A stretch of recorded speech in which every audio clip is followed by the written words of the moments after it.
જેઓને લાગે છે કે ભાજપે 30 વર્ષમાં ગુજરાતને બરબાદ કરી દીધું છે તેઓ હાથ ઊંચો કરે।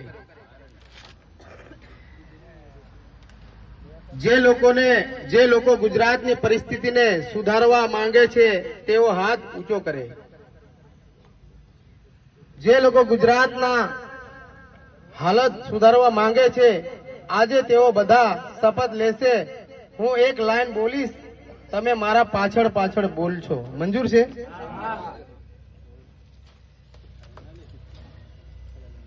હાથ લાંબો। પાછલા 30 વર્ષમાં ભાજપે ગુજરાતને બરબાદ કરી દીધું છે।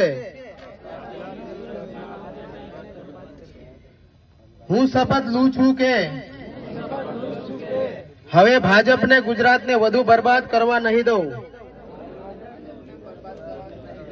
હું શપથ લઉં છું કે આવતા કોઈ પણ ચૂંટણીમાં હું ભાજપને મત નહીં આપું।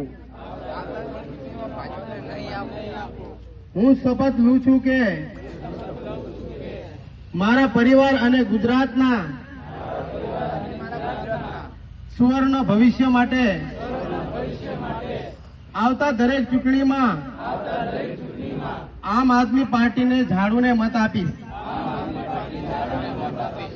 હું માનું છું કે આમ આદમી પાર્ટી એક ઈમાનદાર અને દેશભક્ત પાર્ટી છે અને હું આમ આદમી પાર્ટીનો સાથ કદી નહીં છોડું। ભારત માતા કી જય! ભારત માતા કી જય!